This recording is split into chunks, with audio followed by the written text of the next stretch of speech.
Bienvenue à vous, auditeurs, auditrices. Je suis l'auteur de ce podcast, Objectif Bac Français. Je m'appelle Arthur et je voudrais prendre quelques secondes avant le début de cet épisode pour vous présenter mon site internet aufonddelaclasse.com.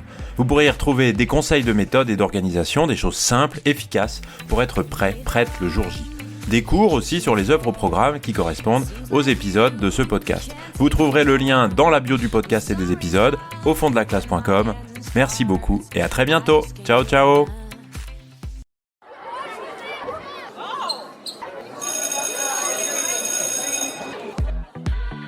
Bonjour à tous, chers élèves et chers amis du site aufonddelaclasse.com. Dans cet épisode, on va se demander si le discours de la servitude volontaire peut être considéré comme un pamphlet.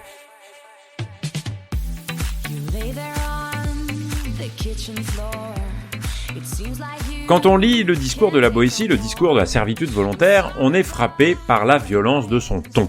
Il y a de la colère, de l'indignation, des apostrophes véhémentes, une ironie souvent mordante, des images brutales.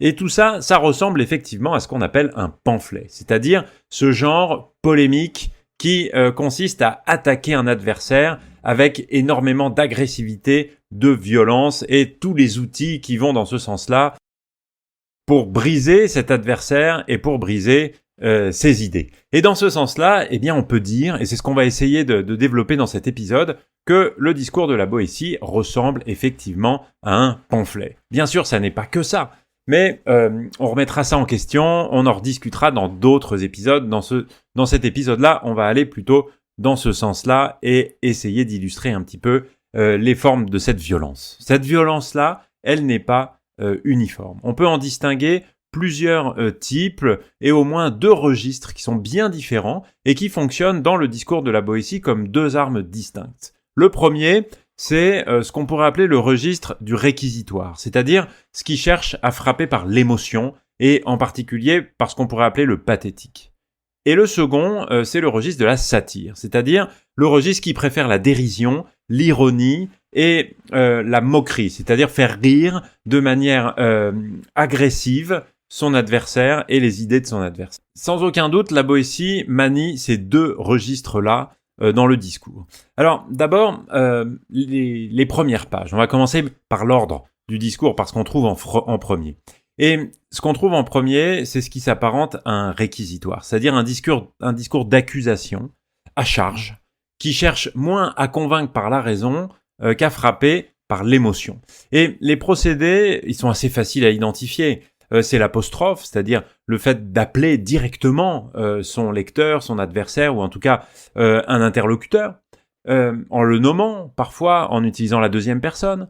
C'est aussi la question rhétorique, c'est-à-dire une interrogation, une phrase interrogative, mais qui consiste pas du tout à poser une question, à demander une information, mais au contraire à affirmer quelque chose. Et puis, c'est une figure de répétition, l'anaphore, c'est-à-dire qui consiste à répéter un même mot ou un même ensemble de mots au début de plusieurs phrases, au début de plusieurs propositions. Le résultat, en tout cas, c'est un rythme oratoire qui emporte le lecteur, le public, on pourrait dire, avant même qu'il ait eu le temps de réfléchir. Tout ça pour le frapper par l'émotion. Et un exemple saisissant, c'est la très longue période, c'est-à-dire la très longue phrase rhétorique, de style sublime, comme on dit. C'est-à-dire une phrase avec beaucoup de propositions subordonnées, qui est construite sur une intonation qui monte d'abord et qui redescend ensuite, et avec tout un tas de subordonnées qui relancent la phrase sans cesse dans ses différentes parties. Et donc c'est cette longue période, cette phrase qui est construite sur les vous successifs qui fonctionnent comme des anaphores. Je vous la lis tout en entier et puis on essaiera de l'analyser ensuite. En tout cas, c'est vraiment une phrase qu'il faut entendre, puisque après tout, il s'agit bien d'un discours.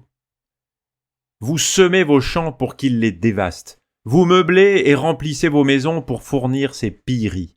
Vous élevez vos filles afin qu'ils puissent assouvir sa luxure. Vous nourrissez vos enfants pour qu'ils en fassent des soldats dans le meilleur des cas, pour qu'ils les mènent à la guerre, à la boucherie.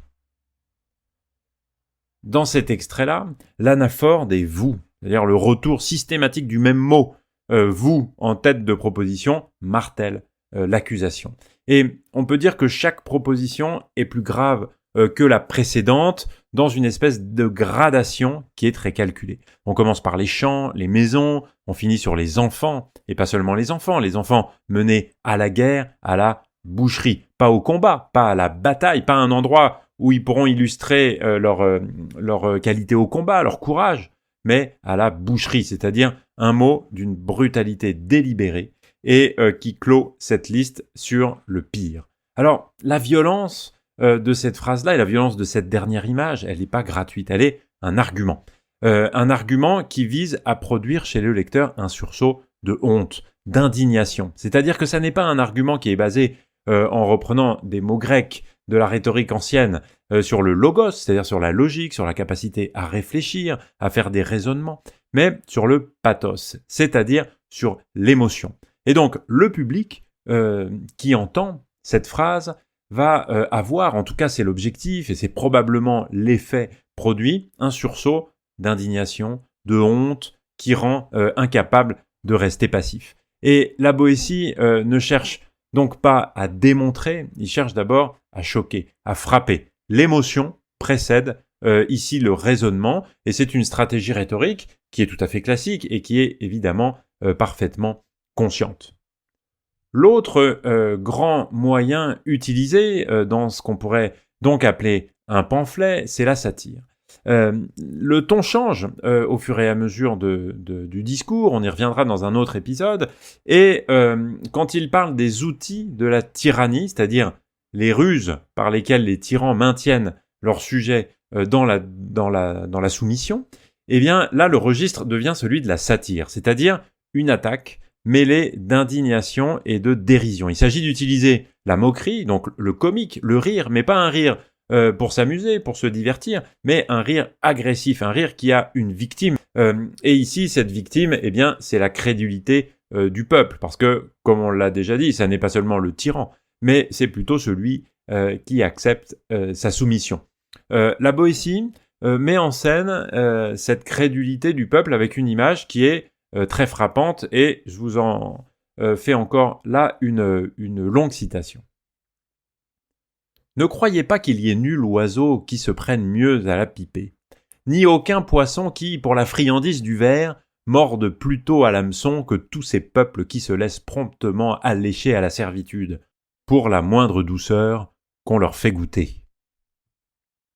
La double comparaison animalière, ici, d'abord l'oiseau à la pipée et ensuite le poisson à l'hameçon, c'est-à-dire ces animaux qui se font prendre dans un piège, rabaisse le peuple au rang de gibier, incapable de résister au moindre appât. Et c'est satirique au sens plein, c'est-à-dire que ça se moque et ça fait mal. C'est-à-dire qu'on se moque ici du peuple soumis, de celui qui se fait avoir en le dégradant, en le rabaissant à la hauteur d'un animal, d'une victime, d'un chasseur, d'un pêcheur qui se fait complètement prendre à un piège qui, somme toute, était quand même assez simple.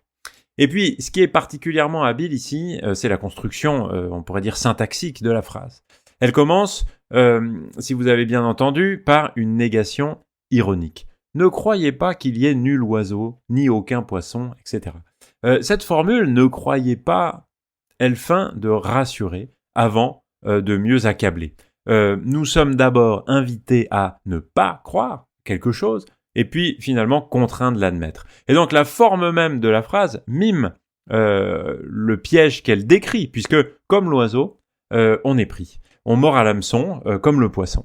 Et il faut remarquer d'ailleurs que les deux animaux choisis ici sont évidemment pas anodins, sont des proies par excellence, c'est-à-dire des êtres qui meurent d'avoir voulu satisfaire un désir immédiat, la chaleur de la pipée pour l'oiseau, la friandise du ver pour le poisson, et des animaux qui ne sont quand même pas réputés pour leur grande intelligence. Et donc la métaphore ici est satirique dans les deux sens que contient ce mot. Elle se moque, comme je disais avant, et puis d'un autre côté, elle est très agressive.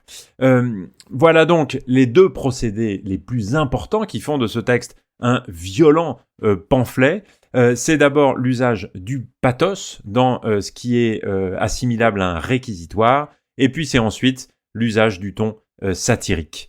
Voilà en tout cas ce que je souhaitais partager avec vous sur le côté pamphlétaire du discours de la servitude volontaire de la Boétie. Vous pouvez retrouver un certain nombre de choses sur le site internet aufonddelaclasse.com. Je vous dis merci beaucoup de m'avoir écouté et à très bientôt. Ciao ciao. You lay there on the kitchen floor. It seems like